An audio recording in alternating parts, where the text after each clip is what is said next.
Monseigneur, bonjour. Bonjour Florent et bonjour à tous nos auditeurs sur RCF Cœur de Champagne. Alors Monseigneur, aujourd'hui nous allons parler d'un sujet qui vous a occupé entre évêques ces derniers jours au cours d'une de vos réunions de province, et c'est vous qui portiez ce sujet devant vos confrères. Donc vous l'avez travaillé, et puis vous le travaillez depuis de nombreuses années. C'est la question des équipes de prêtres in solidum. Parce que c'est un sujet qui touche la vie de nos paroisses, de nos espaces missionnaires. Il est parfois pas évident à comprendre pour les laïcs que nous sommes. On a parfois l'impression que nos prêtres s'éloignent. Pourquoi est-ce qu'ils ont besoin de se regrouper? Pourquoi est-ce qu'ils ne peuvent pas rester dans notre village? Alors quel est un peu le... Enfin, d'abord, qu'est-ce qui génère ce type de transformation? Pourquoi est-ce qu'on fait ça? Et puis quels sont les bénéfices qu'on espère en tirer à terme?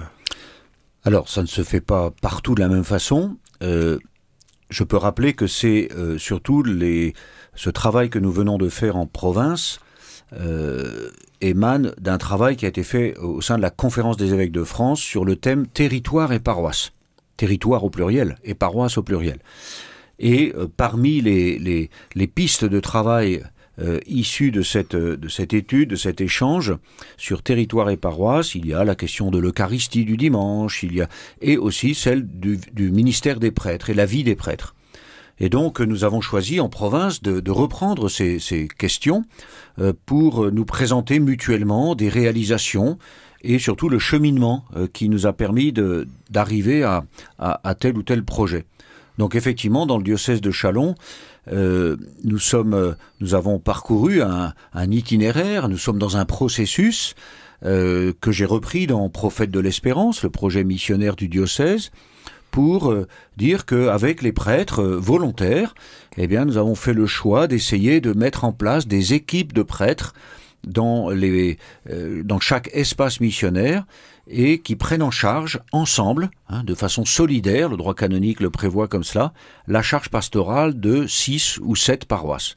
C'est le cas dans le Vignoble, c'est le cas dans la Brie, c'est le cas dans le Perthois, avec des modalités un peu différentes, on peut y revenir, mais en tout cas l'idée, c'est vraiment de mettre en place, dans une époque où le nombre des prêtres est bien moindre qu'il ne le fut il y a encore quelques années, de les regrouper pour un travail plus fructueux, mais aussi pour un soutien mutuel, fraternel, à la fois dans la prière, dans l'amitié, dans la présence, les uns à côté des autres, pour s'encourager, se stimuler.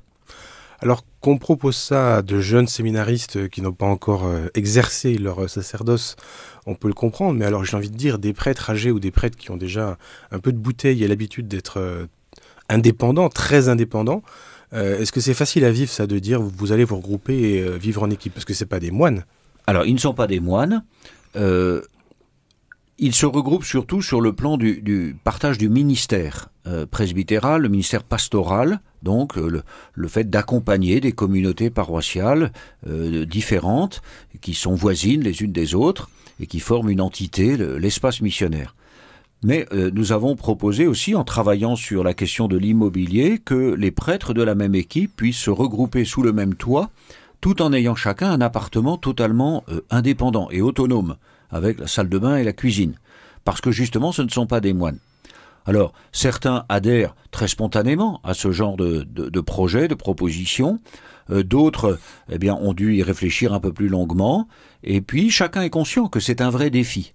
C'est ça que je retiens surtout, c'est la participation de ceux qui rentrent dans ces projets d'équipes in solidum, solidaires, de prêtres.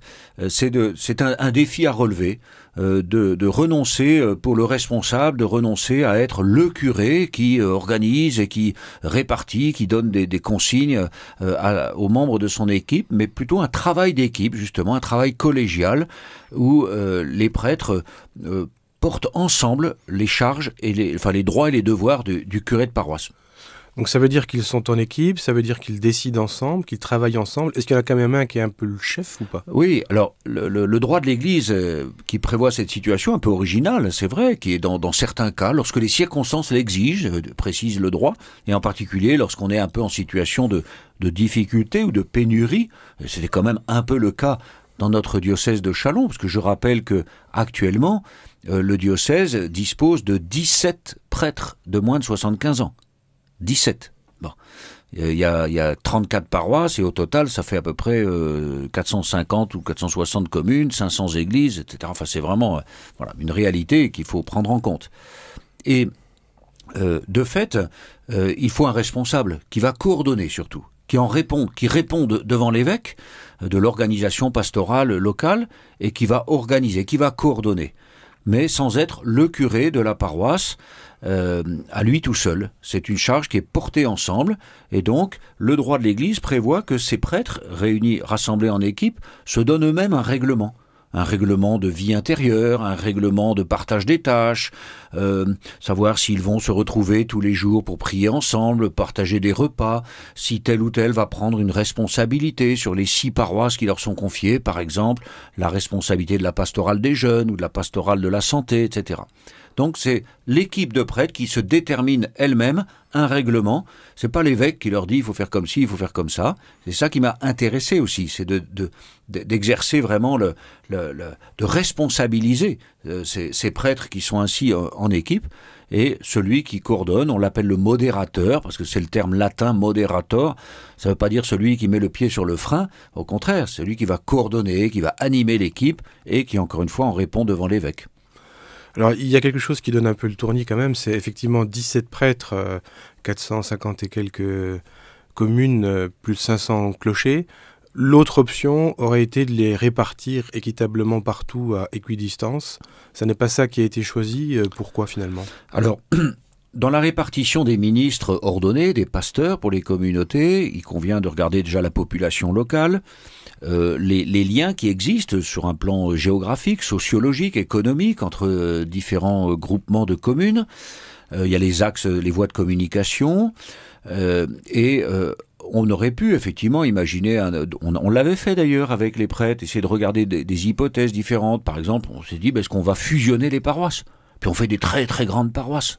Bon, mais dans une très très grande paroisse, ça veut dire qu'on met tout le monde un peu au même pas pour vivre la même réalité, alors qu'il y a 40 km ou 50 km de distance et quand même des différences dans l'histoire locale d'une communauté paroissiale à l'autre.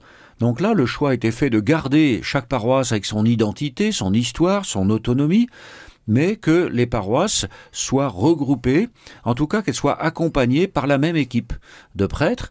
Et ce sont les prêtres qui vont se déplacer beaucoup pour aller visiter les paroisses, à la rencontre des gens, pour présider les célébrations. Il ne s'agit pas de tout regrouper au chef-lieu, de tout regrouper dans la petite ville qui est un peu au cœur de l'espace missionnaire, même si c'est là qu'habitent les prêtres, qu'ils y résident, mais ils ont leur voiture et ils prennent le soin de chaque communauté en allant à la rencontre, en vivant les réunions avec l'équipe de conduite, etc.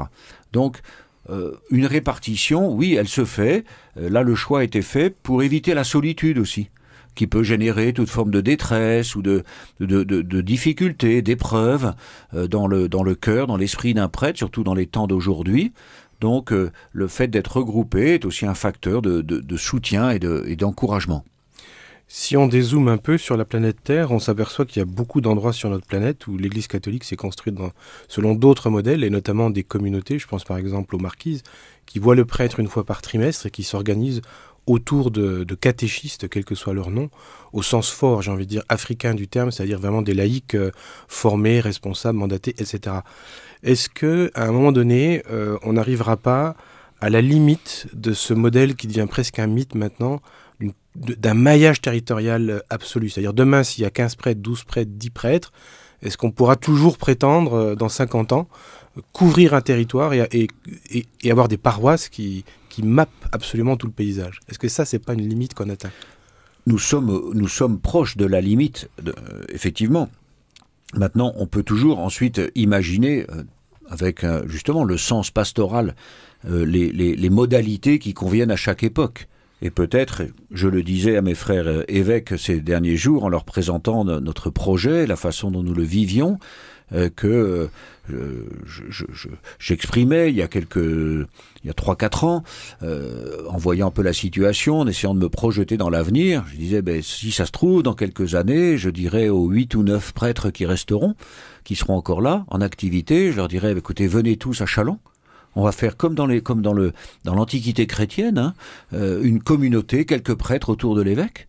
Et puis on va travailler ensemble. C'est nous qui allons animer la communauté du peuple de Dieu sur tout le diocèse de Châlons. Et puis on se répartira et on partira en mission. C'est-à-dire qu'il y a une forme de mobilité, une forme d'itinérance qu'il nous faut chercher déjà dès maintenant à l'échelle d'un espace missionnaire. C'est pour ça qu'on appelle ça un espace missionnaire.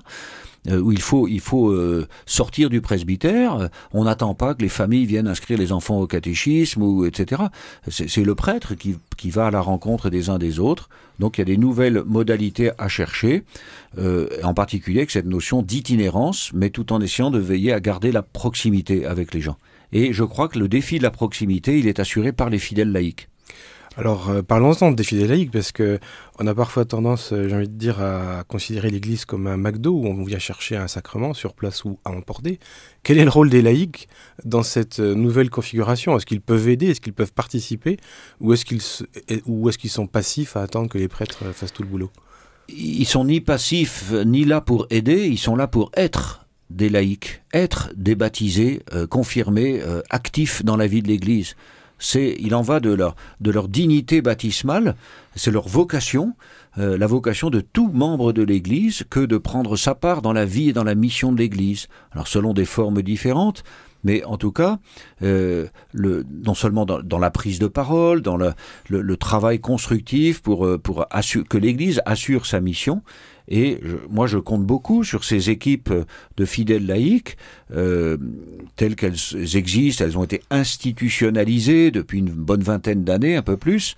Des équipes pastorales de conduite dans les paroisses. Mais je compte beaucoup sur ces équipes, parce que elles sont constituées de personnes qui sont généreuses, de façon admirable, et qui ainsi se portent le souci de l'animation de la communauté chrétienne, de la communauté paroissiale, alors que le prêtre ou les prêtres de l'équipe ne peuvent pas être présents à tout faire et s'occuper de tout. Et ça serait pas bon non plus d'ailleurs.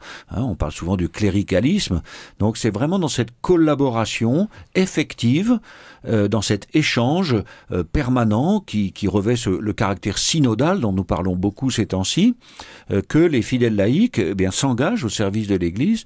Et encore une fois, je le crois, ils assurent cette proximité, cette visibilité de la communauté chrétienne locale. Alors normalement, la foi bannit la peur. Comment lutter contre une forme de crainte qu'on pourrait ressentir face à ces changements ou au temps qui nous attendent?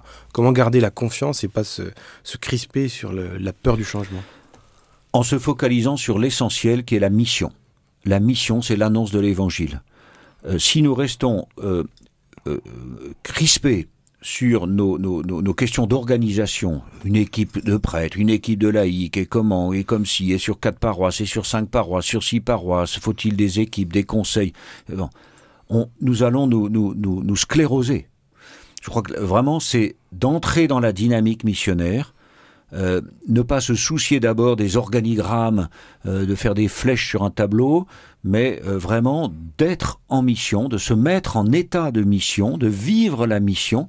Et c'est vivre la mission qui nourrit en nous, dans nos cœurs, cette relation avec Jésus le Christ et qui amplifie le désir d'être davantage missionnaire. Et là, une communauté qui est missionnaire, elle s'occupe pas de savoir s'il faut faire 3 réunions dans la semaine ou 4. C'est pas ça d'abord qui compte. C'est pas de savoir à quelle heure va être la messe le dimanche, mais c'est qu'il y aura un tel élan, un tel dynamique pour vivre l'Eucharistie, pour se réunir, pour partager l'Évangile à des jeunes ou à des malades ou à des migrants, eh bien que justement l'essentiel sera vraiment porté par l'ensemble de la communauté.